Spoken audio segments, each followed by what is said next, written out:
Bonjour à tous et bienvenue autour de votre grande table. Les inégalités dans l'histoire, peut-on espérer un monde plus juste après la pandémie?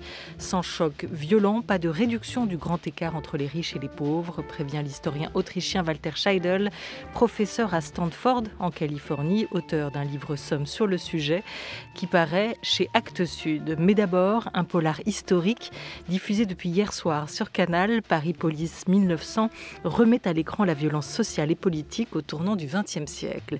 Corruption, antisémitisme, à en croire cette série noire en 8 épisodes, c'était aussi ça, la belle époque. Scénariste, notamment des Brigades du Tigre, réalisé par Jérôme Cornuau, et auteur de bandes dessinées, dont L'homme qui tua Chris Kyle, chez Dargaud, Fabien Nury est notre premier invité. Il est le concepteur de cette série Paris Police 1900.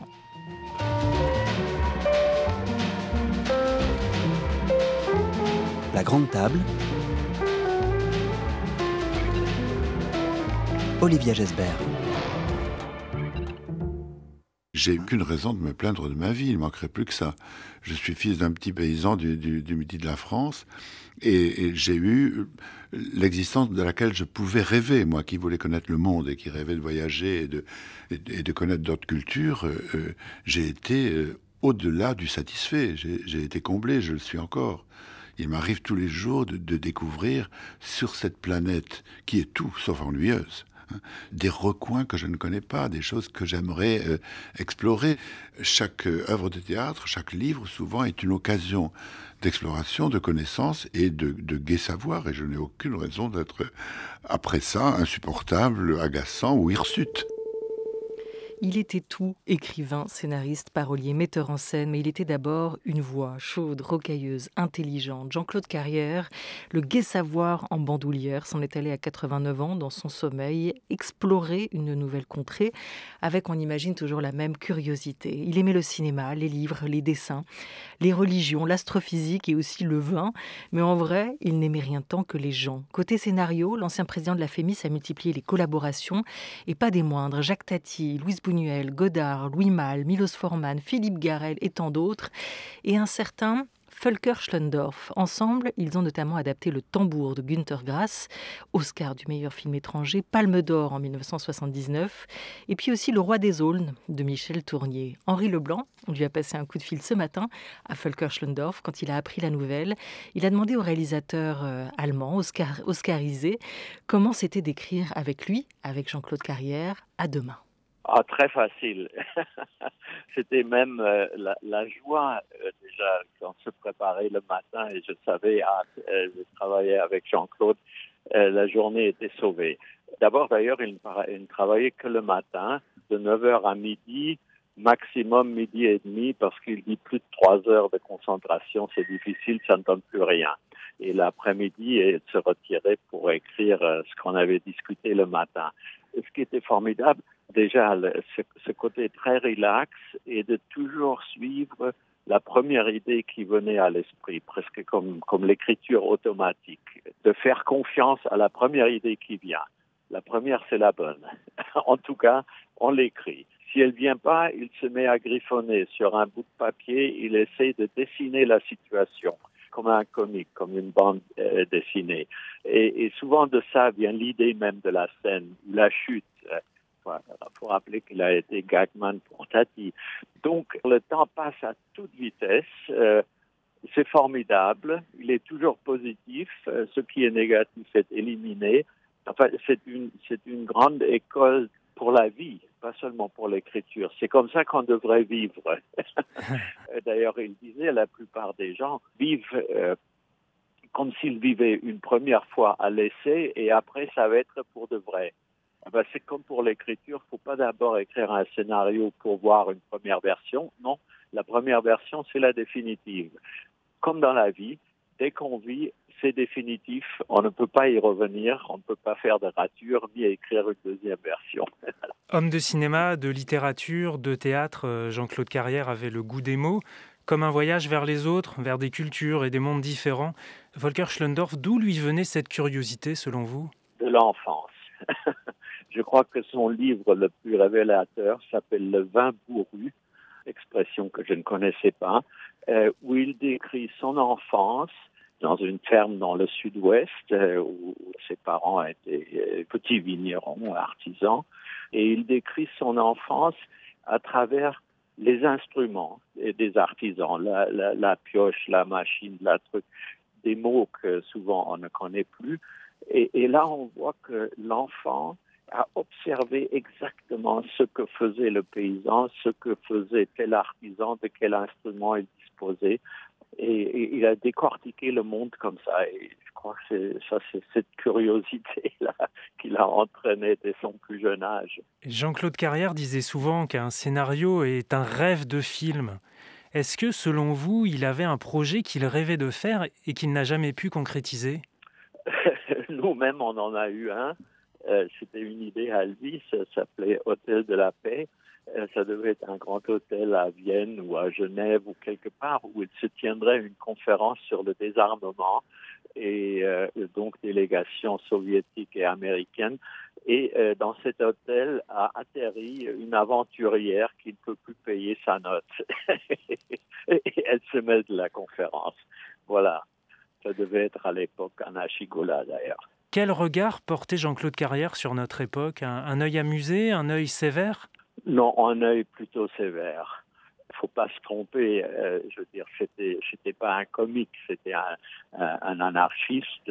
C'était si on veut, inspiré par le surréalisme et révolté par l'état du monde, tout en sachant qu'il n'y peut rien. Il ne peut pas le changer, il ne peut pas arrêter la folie.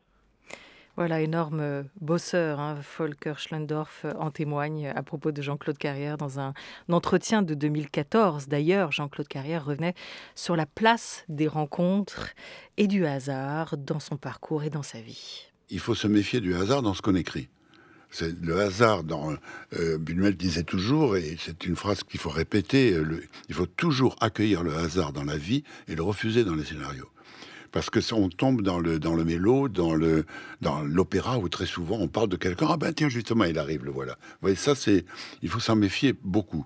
En revanche, la rencontre de hasard est très très enrichissante parce que sans cela, nous n'aurions pas pensé à cette rencontre-là. Bonjour Fabien Nury. Bonjour. Merci à vous d'être avec nous. Vous êtes scénariste, vous, de bande dessinée, de films et de séries. Après Guyane, vous revenez avec Paris, Police 1900. Quelle place vous laissez au hasard dans vos scénarios ? Vous diriez comme Jean-Claude Carrière, beaucoup dans la vie, pas trop dans le scénario ? Le moins possible.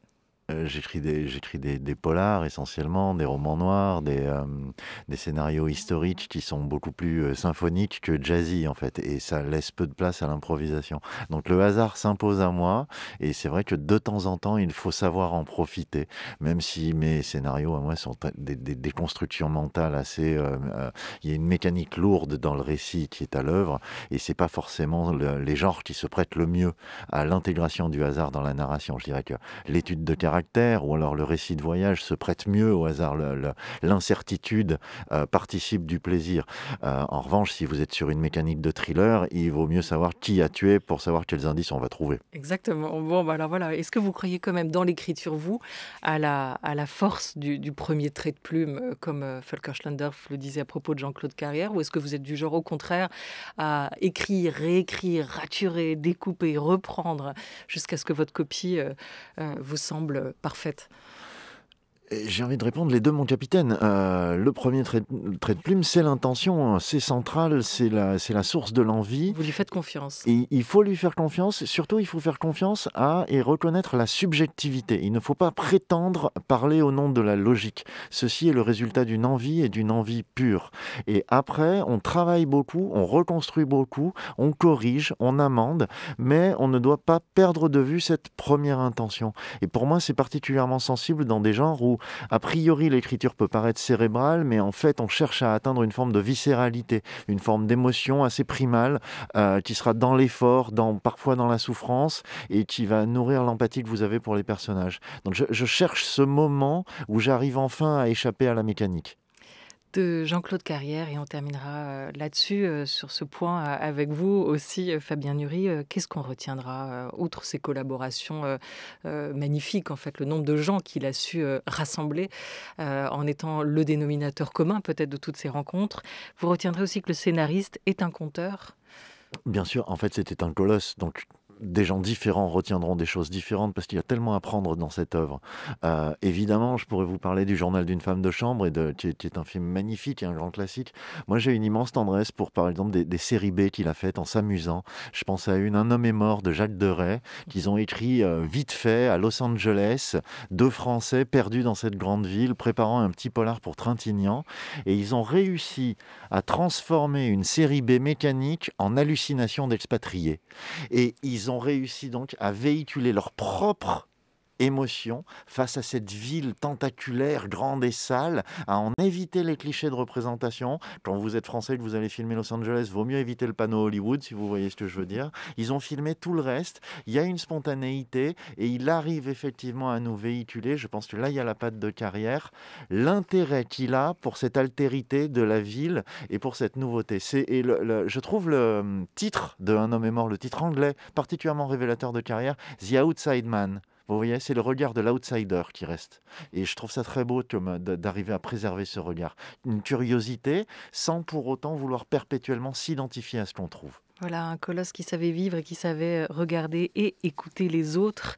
Il est parti dans la nuit de dimanche à lundi. On a appris hier la mort du scénariste, écrivain Jean-Claude Carrière à l'âge de 89 ans. France Culture. La Grande Table. Olivia Gesbert. Paris, 1899. Félix Faure vient de mourir. La société s'est divisée autour de l'affaire Dreyfus. L'antisémitisme est galopant. La menace anarchiste continue à peser sur la République. Le préfet Lépine est rappelé à Paris pour y maintenir l'ordre. Tandis qu'un fait divers affole l'opinion, le corps d'une femme a été retrouvé dans une malle. Oh! Regardez, là! Messieurs, on ne bouge plus. Vous pensez vraiment qu'elle s'est noyée? Le nombre de femmes disparues au cours de l'année 1899 dans Paris s'élève à 247. Vous n'êtes pas un peu jeune pour enquêter sur un meurtre? Suffit! On réfrène son orgueil, on ne cède pas à ses désirs de violence. Police, ouvrez! Et on devient enquêteur. Le courtisane à moucharde, la panthère raide. On gagne sa vie comme on peut.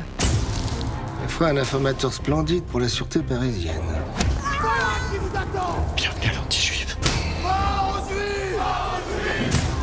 Dreyfus va être rejugé. La moitié de la France va devenir folle à cette occasion. Où serez-vous, monsieur, quand votre pays aura besoin de vous? Vous êtes doué pour une amatrice. C'est ce qui vous perdra. Attention, la dernière fois que j'ai fait l'amour à un homme, il en est mort. Et en plus, elle est coquine. Est-ce que cette bouche fatale est fiable? La belle époque. Vraiment, Fabien Nury, qu'est-ce qui vous a intéressé, vous, dans ce moment extrêmement sombre de l'histoire de la République française, tout en tension, assez noir? Pourquoi vous êtes retourné là-bas? Je trouve ça passionnant. Moi, l'histoire me passionne. De toute façon, l'histoire est une folle chevauchée. Elle est brutale, elle est démente, elle dépasse de très loin tout ce que je peux imaginer. Il se trouve que je connaissais un petit peu la période déjà, suffisamment pour m'y intéresser, et que le terrain de jeu offert par Canal+ était splendide. On avait le droit d'aller là-bas, arpenter cette pas si belle époque. En fait, on dit la belle époque parce que c'était une époque créative. Les œuvres qu'elle a engendrées sont magnifiques. Mais l'époque en elle-même était-elle si belle? Je crois que non. Une époque créative, en ce sens, en tout cas, il semblerait que cette période, ce moment historique, vous ait, vous, franchement inspiré, Fabien Nury. On évoquait l'art du scénario à l'instant autour de Jean-Claude Carrière. Est-ce que vous diriez que quand la trame est historique, il faut être précis sur un certain nombre de faits, de vérités, de personnalités, pour pouvoir ensuite s'autoriser à imaginer que mettre en scène l'histoire, ça laisse peut-être plus de liberté qu'il n'y paraît? Oui, il y a de la liberté, elle subsiste. Il y a tout un tas d'interstices de l'histoire.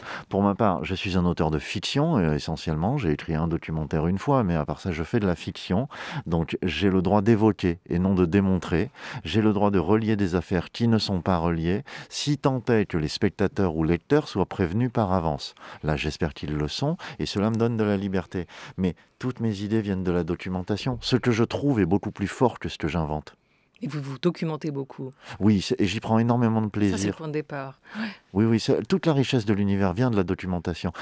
Encore une fois, ce qu'on trouve dépasse l'invention. La drogue, le droit conjugal, les bouchers de la Villette. Moi, j'avais pas mal lu quand même sur l'affaire Dreyfus, mais je ne connaissais pas réellement l'affaire du Fort Chabrol. Donc ma curiosité est sans cesse récompensée et j'essaye simplement de transmettre auprès du spectateur les émotions que je ressens au cours de ma documentation. Alors sur ce rapport à la fiction et à la vérité historique, on va écouter les mots d'un autre fils de Dumas, le romancier Pierre Lemaitre. J'ai du respect pour les historiens, j'ai du respect pour l'histoire, et si l'exactitude historique n'est pas trop ma tasse de thé, je peux avoir dans mes livres des anachronismes parfois un peu criants.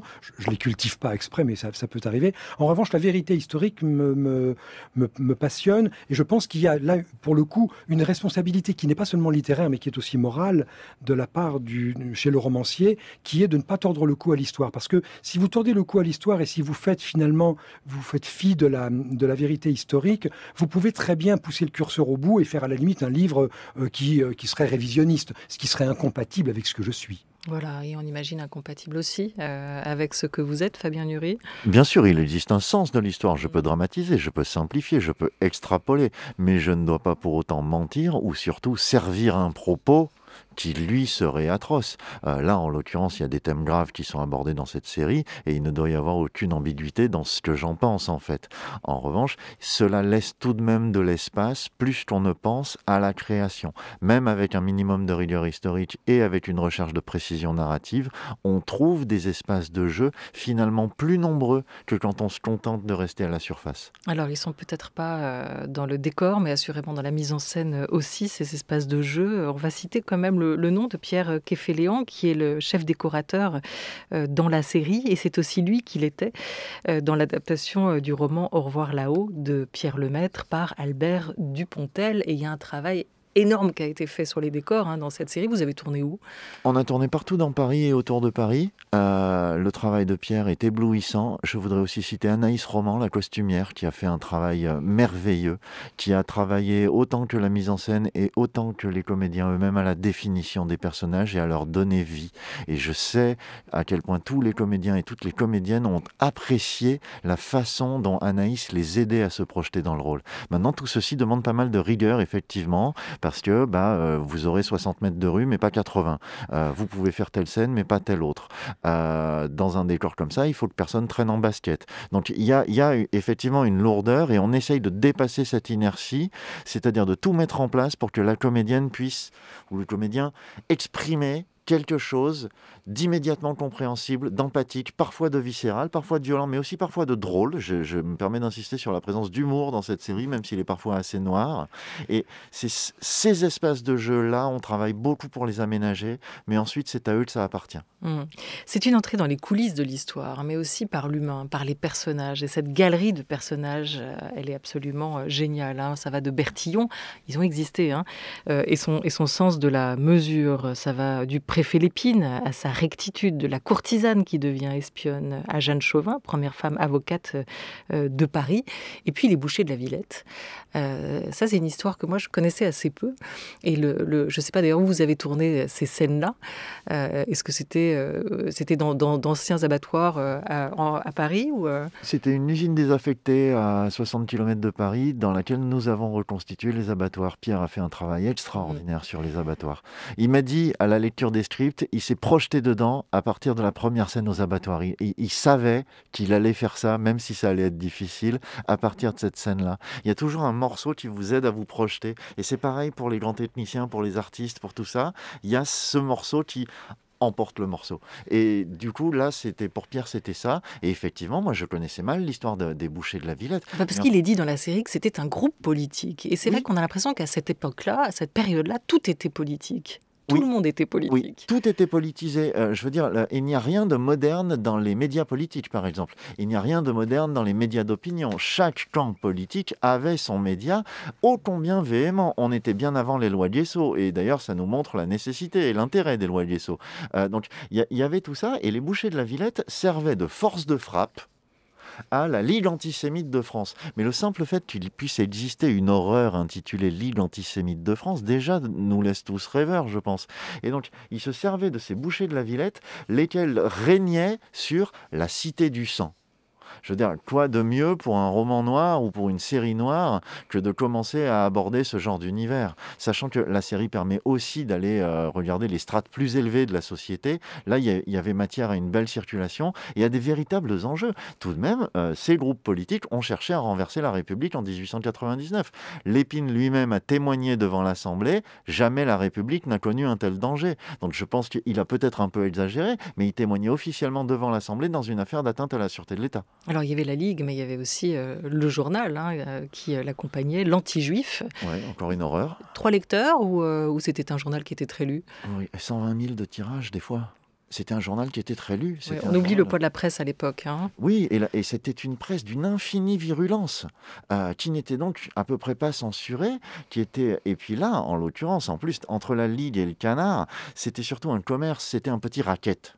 C'est-à-dire que entre ceux qui achètent le journal, les cotisations des adhérents, l'écrémage des profits des abattoirs, on avait ici une belle bande de racketteurs, dont certains étaient des fanatiques, mais dont d'autres n'étaient que des escrocs. Alors on vous a vu, vous, le créateur, le scénariste de cette série, avec les réalisateurs, mettre vraiment les deux mains dans la chair, dans ce Paris Police 1900, entre les corps démembrés des victimes et la viande des bouchers de la Villette. Vous avez développé une esthétique assez sanglante pour cette série. Vous vous êtes inspiré de quel imaginaire, vous, de quelle esthétique ? Donc c'est une série noire. Effectivement, quand on sait que les méchants sont la bouchée de la Villette et que les lieux de l'action sont la cité du sang, on sait qu'on va parler de viande et de brutalité d'une certaine façon. On ne parle pas que de ça, je l'espère, mais c'est vrai que ça produit un impact. Moi, ce qui m'intéressait beaucoup, c'est qu'il y avait cette affaire réelle de la valise sanglante, donc le corps d'une femme retrouvé démembré dans une valise flottant sur la Seine. Et j'étais fasciné, vous savez, le cadavre, en latin, le cadere, c'est ce qui est tombé. Le cadavre, c'est de la viande. C'est pas le corps. Le corps, c'est encore de la chair. Et ce que je voulais, c'était simplement un trajet humain tout simple de l'enquête policière. Partir de la viande pour revenir à la personne. Ceci n'est pas de la barbaque. Ceci est une personne avec un nom, une voix, un visage et une dignité. Et pourquoi ce destin a-t-il été interrompu ? C'est la question qu'on doit retrouver. Et tout le chemin que va faire l'enquêteur est un chemin vers la voie de la victime, en fait. Il y a un côté western spaghetti aussi, parfois. Bien sûr, j'adore le western. Le préfet Lépine est à moitié un shérif Lépine. C'est la beauté du personnage. C'est un homme du 19e qui se bat pour le 20e. C'est un homme du passé qui se bat pour l'avenir. Il a, et j'adhère beaucoup à ça, une vision démocratique et noble de la police. Mais il sait à quel point le chemin sera long. Et donc c'est un homme qui est capable d'élan westernien. Il peut presque entrer dans le saloon, je dirais. Et d'une certaine façon, c'est aussi, il affronte une espèce de petit Al Capone antisémite. Donc tout est clair, ce côté shérif. C'est aussi un ancien soldat, Lépine. C'est un héros de guerre. Et donc c'est un homme qui a combattu. Et il a toujours fait preuve en tant que préfet d'un grand courage physique. Après, j'ai presque envie de dire, avec Marc Barbet, c'est notre préfet. Est-ce le vrai ? Je ne sais pas. C'est celui qu'on avait envie de voir et de vous montrer. Et vous avez aussi votre Bertillon, le chef de la mesure, parfaitement incarné par le comédien Christian Eck de la Comédie Française. Un mot juste des femmes et du sort qui leur était réservé, Fabien Nury, à cette époque. C'était bien avant les grands mouvements de libération, Paris 1900. Il ne faisait pas bon être mal marié. Marie qui prostitue sa femme, sort des épouses adultérines. Jeanne Chauvin aussi, parmi les héroïnes, celle qui rêve de plaider un jour, car elle adore parler. Pourquoi elle s'est battue dans ces années-là ? En fait, on mesure mal, en tout cas moi, j'ai mieux mesuré mon ignorance en me documentant sur la série, simplement sur l'incroyable brutalité et injustice du droit conjugal. Et je veux dire, derrière le droit de vote, il y a tout un tas d'autres droits qui disparaissent quand vous enlevez le droit de vote à une catégorie de la population. Et donc, les premières propositions de loi pour le droit de vote, elles datent de 1900 en fait.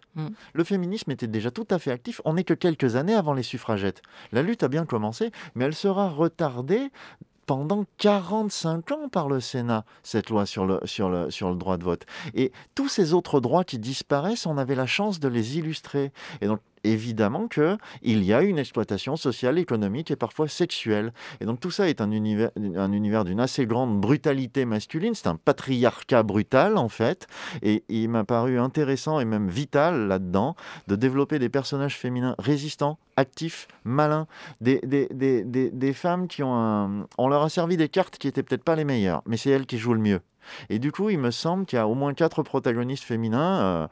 Maï Steinheil, la courtisane, Jeanne Chauvin, la future avocate, Madame Lépine, qui en fait n'est pas qu'une grande bourgeoise désœuvrée et est tout à fait capable de se défendre, la mère des Guérins, qui est un autre type de personnage féminin à mon avis tout à fait intéressant. Ce sont des personnages décisifs et pour moi, c'est elles qui font la trame de la série. Et ça, je trouvais ça très intéressant de le mettre dans un univers d'abord brutal et masculin, mais aussi dans un genre, le polar, qui ne favorise pas forcément ce type de personnage tout de suite. Et j'ai pris un tel plaisir ensuite à travailler avec les comédiennes sur ça. On avait cet élan-là. Alors c'est pas à proprement parler militant, on essaye simplement de rappeler ce qu'on a vu dans le cadre d'une histoire, certes un peu noire, mais divertissante, je l'espère. En bande dessinée aussi, vous aviez déjà votre héroïne avec Charlotte de Belgique, Charlotte impératrice, et un premier volume sorti chez Dargaud en 2018, un deuxième en 2020. Là encore, figure un peu oubliée de l'histoire que vous racontez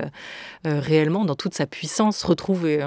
C'est intéressant en 2020 de pouvoir faire sa propre version de Sissi, qui n'a plus grand chose à voir avec Sissi. Elle n'est pas très sympathique chez vous d'ailleurs. Non, Sissi. Elle apparaît, c'est un peu une peau de vache, effectivement. Mais Charlotte est un destin de princesse brisé, à la fois épique et tragique. Et j'aime beaucoup maintenant vraiment confronter ce type de force de vie à un univers qui, lui, est, là, dans Charlotte, carrément colonialiste, ère des empires, dans tout ce qu'elle a de pire, et qui paraît tout à fait évocateur, parce que là, on voit une espèce de masse de préjugés dont le patriarcat n'est qu'un de ces préjugés, qui dominent le monde à cette époque et rendent en fait nécessaire le progrès. Et là, il devra être violent, il devra passer par les révolutions, en l'occurrence, si on parle de cette période-là. Un mot, Fabien Nury, pour terminer, de votre relation à vous, au passé aussi. Ça, les comiques soit-il, aurait dit James Ellroy. Lui, il y revient toujours. C'est une affaire de retour permanent. On sent que c'est ça aussi pour vous. Il y a quand même quelque chose de l'ordre du fantasme, aussi de l'utopie, à y retourner aussi souvent pour vous? Oui, c'est ma boule à neige. C'est vrai, je suis victime d'une pulsion nostalgique, alors que politiquement, je serais anti-nostalgique. Donc j'espère que l'énergie de mon écriture vient de cette lutte entre ces deux tendances-là. Ce n'était pas mieux avant, j'en suis persuadé. Mais j'aime quand même bien m'y promener. Est-ce que ce sera mieux après ? Je l'espère pour mes enfants. Peut-être vous allez l'explorer, oui. Et pour nous tous, merci beaucoup à vous, Fabien Nury, d'avoir été avec nous. Je rappelle que Paris Police 1900 a débuté hier sur Canal+. C'est tous les lundis, 2 épisodes de 52 minutes. Et on peut déjà voir l'ensemble sur MyCanal pour ceux qui sont abonnés. Merci 1000 fois. Merci à vous.